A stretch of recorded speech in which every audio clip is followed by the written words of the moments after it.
ஈஸ்டரை முன்னிட்டு ரஷ்ய அதிபர் ஒரு அறிவிப்பு அறிவிச்சாரு. என்ன அப்டின்னா, யுத்த நிறுத்தம்யா 1 நாளைக்கு. யாருமே எதிர்பார்க்கல. ஏன் அப்டின்னா, கடந்த காலங்கள்லயும் வந்துச்சு. அப்பயும் சண்டையோட தானே பயணிச்சுச்சு. இப்ப எதுக்கு விடுறாரு அப்படிங்கிறது தான். அதுல என்னென்ன சாதக பாதகங்கள் இருக்கு, ரஷ்ய அதிபர் வச்சிருந்த ட்விஸ்ட் என்ன, அம்புட்டையும் நம்ம விரிவா ஏற்கனவே 2 காணொளிகளா பார்த்திருந்தோம். அதனால அத இப்ப பார்க்க தேவையில்ல. இப்ப அதுக்கப்புறம் அடுத்த விவகாரத்தையும் தட்டி விட்டுருக்காரு. என்ன அப்டின்னா, இப்ப வரையுமே பெல்கிராட்ல எங்க ஆட்கள் இருக்கார்கள். கர்ஸ் பிராந்தியத்துல எங்க ஆட்கள் இருக்கார்கள் அப்படின்னு சொல்லி உக்ரைன் சொல்லிக்கிட்டே இருப்பாரு. ஏய் உங்க ஆட்கள் எத்தன பேர தான் இறக்கி விட்ட? அதையாச்சும் சொல்லு. காரணம் இங்க உக்ரைனுக்குள்ள சண்டை போடவே ஆட்கள் இல்லை அப்படின்னு சொல்லி சொல்றது யாரு அப்டின்னா, ரஷ்யா சொல்லுது, அமெரிக்கா சொல்லுது. உக்ரைனோட அதிபர் ஜெலன்ஸ்கியும் சொல்றார். பல நேரங்கள்ல சொல்லிக்கிட்டே இருக்கார். அப்படி இருக்கும்போது எதுக்கு ரஷ்யாவுக்குள்ள ஆட்கள் அனுப்பணும்? அதுவும் இவ்வளவு இக்கட்டான காலகட்டத்தில கொண்டு போய் எதுக்கு ஆட்கள் அனுப்பணும் அப்டின்னா, பைடன் போகும்போது போட்ட திட்டங்கள் தான். இதுக்காக சப்ளைஸ் அப்படிங்கிறது கணிசமா பைடன் தட்டி விட்டாரு. ஏகப்பட்ட ஆயுதங்கள் பம்ப் பண்ணார்கள். அது பூரா அமெரிக்க தலையெழுத்து. அம்புட்டு சாம்பல் ஆயிருச்சு. ஆனா, ஏகப்பட்ட வீரர்களையும் இழந்திருக்கு உக்ரைன் ராணுவம். காரணம் என்னன்னா, ரஷ்யா அறிவிச்சிருக்க நம்பர் அப்படிங்கிறது சுமார் 75,000 பேர் பலி கொடுக்கப்பட்டிருக்கார்கள் அப்படின்னு சொல்லியிருக்கு. இன்னமும் இந்த எண்ணிக்கை கூடுமான்னு கேட்டா, அதெல்லாம் தெரியல. இப்போதைக்கு ஒரு டேட்டா குடுக்குறோம்ல, எடுத்துக்கங்க அப்படின்ருக்கார்கள். ஏறக்குறைய நாங்க 99.5% மீட்டுட்டோம் அப்படின்ட்டார்கள். இருக்கக்கூடியது 2 வில்லேஜ் தான். அதுலயும் ஒரு வில்லேஜ்ல நான் உங்ககிட்ட பேசிக்கிட்டு இருக்கும்போது மீட்டுட்டார்கள். இன்னும் ஒரே ஒரு கிராமம் தான். கிராமம்னா கிராமத்துக்குள்ள ஆட்கள் இல்ல. அந்த கிராமத்து பக்கத்துல நிக்கிறாய்ங்க. உக்ரைன் எல்லை, ரஷ்யா எல்லை. அந்த கிராமத்த ஒட்டி நிக்கிறார்கள். அவ்வளவுதான். அதை இப்ப முடிச்சிருவேன் எஜமா அப்படின்னு சொல்லி ராணுவ தளபதியே அறிவிச்சிட்டாரு. ரஷ்யாவோட ஸ்டைல்லயே அறிவிச்சிட்டாரு. என்ன அப்படின்னா, அவங்க அதிபர்கிட்ட போய் ரிப்போர்ட் குடுக்குறாரு. அந்த ரிப்போர்ட்ட லைவா டெலிகாஸ்ட் பண்றார்கள். இது ரஷ்யாவோட ஒரு இயல்பு.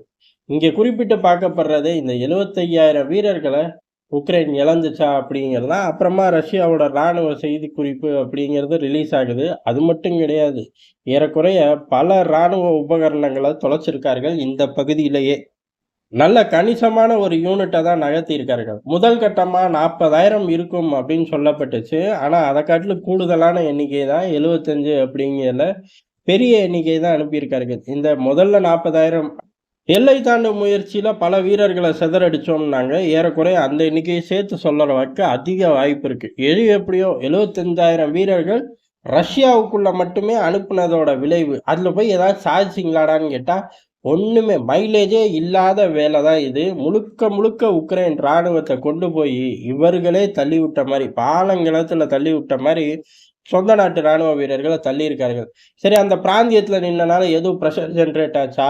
உலகம் பெரிய அளவுல உக்ரைன் ராணுவத்த பார்த்து பயப்பட ஆரம்பிச்சுச்சா அப்படின்னு கேட்டா, அப்படிலாம் ஒண்ணுமே நடக்கலையே. ஒண்ணுமே இல்ல. அவர்கள் அங்க நிக்கிறதே யாருக்குமே தெரியாதுங்கிற மாரி தான் யுத்தம் நடந்துகிட்டு இருந்துச்சு. காரணம் பெரிய அளவு உக்ரைன் நினைச்சது என்ன அப்படின்னா 2டே விஷயம் தான். ஒண்ணு ரஷ்யா படைகள ரூட் அப் பண்ணும். உக்ரைனுக்குள்ள இருக்கிற வீரர்கள ரஷ்யாவுக்குள்ள மாத்தி சண்டைய ஆரம்பிக்கணும் அப்படிங்கிறது தான். 2வது அப்படிங்கிறது உள்ளுக்குள்ள ஒரு பிராந்தியத்துக்குள்ள உக்ரைன் வீரர்கள் நிக்கிறது ரஷ்ய அதிபருக்கு மிகப்பெரிய பிரஷரா மாறும் அப்படின்னு ஒரு கணக்கு. இந்த கணக்கு ஒரு கூமுட்ட கணக்குங்கிறத ரஷ்யா தன்னோட ஆக்ரோஷமான ஒரு தாக்குதல்ல வெளிப்படுத்திருச்சு. காரணம் என்ன அப்படின்னா, இந்த படைகள் போகும்போதே அங்க ஒரு படை வெயிட்டிங். என்ன படை அப்படின்னா, ஏற்கனவே வீரர்கள் அங்க இருக்கார்கள். அதுவும் ரம்ஜான் கேடரோட ஒரு யூனிட்ட அக்ரெசிவா கொண்டு வந்து சண்டை போட விட்டார்கள். எந்த ஒரு யூனிட்டையுமே உக்ரைனுக்குள்ள இருந்து ரூட் அப் பண்ணல, அந்த ரஷ்ய எல்லைகளுக்கு. அப்படி இருக்கும்போது பிளானே ஃபெயிலியர். 2வது இவருக்கு பிரஷரே கிரியேட் ஆகல. படைகள் பின்வாங்கி வந்தா மட்டும் தான் உக்ரைனுக்குள்ள இழப்புகள் ஜாஸ்தியாகும். ஆட்டோமேட்டிக்கா அவருக்கு பிரஷர் கிரியேட் ஆகும். இந்த பக்கம் வந்த படைகளும் பெர்ஃபார்மன்ஸ் அப்படிங்கிறது ஒண்ணும் பண்ணல.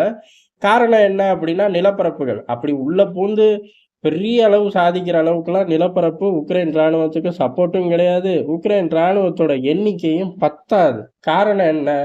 ரஷ்யாவே ஏகப்பட்ட வீரர்கள உள்ளுக்குள்ள கொண்டு வந்துட்டு, எதையுமே சாதிக்க முடியல.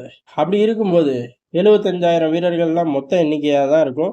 40,000 வீரர்கள உள்ளுக்குள்ள அனுப்பும்போது என்னத்த சாதிக்க முடியும்? ஒண்ணும் சாதிக்க முடியாது. இன்னும் சொல்லப்போனா அவர்கள் வலுவா தங்களோட ஏர் ஆப்பரேஷன உச்ச கட்டத்துல உக்ரைனுக்குள்ள காட்டிக்கிட்டு இருந்த காலகட்டம். ரஷ்யாவுக்குள்ள சுலபமா காட்டினார்கள். சிதறடிக்கப்பட்டுருச்சு. ராணுவ உபகரணங்களே ரொம்ப ஜாஸ்தியான எண்ணிக்கையில சொல்றார்கள். ஆமா, இருக்க தான் கூடும். 75,000 வீரர்கள், அவர்கள் ஆப்பரேட் பண்ணக்கூடிய உபகரணங்கள் அப்படின்னா முடிஞ்சு போச்சே! ஏகப்பட்ட வேர்ஹவுஸ்கள் காலி. ஆனா, ஏதாச்சும் மைலேஜ் கிடைச்சுச்சா அப்படின்னு கேட்டா, மைலேஜ் கிடைச்சுச்சு. யாருக்குன்னா, ரஷ்யாவுக்கும், ரஷ்ய அதிபர் புட்டினுக்கும். செலன்ஸ்கிக்கு வழக்கம் போலவே, "நானும் மைலேஜ் எடுத்திருக்கேன் தெரியுமா? ரஷ்யாவ கதற விட்டுருக்கேன். இதன் மூலியமாவே ரஷ்யா அடிபணியும்" அப்படின்னு சொல்லி சொந்த நாட்டு மக்களுக்கு ஈவினிங் அப்டேட்ல ஒரு 10 நாள் சிரமம் இல்லாம பண்ணாரு. காரணம் என்னன்னா, ரஷ்யாவுக்குள்ள நாங்க நிக்கிறோம், நிக்கிறோம், நிக்கிறோம், நிக்கிறோம்னு ஒரு 10 நாள் ஓட்டுனாரு அக்ரெசிவா.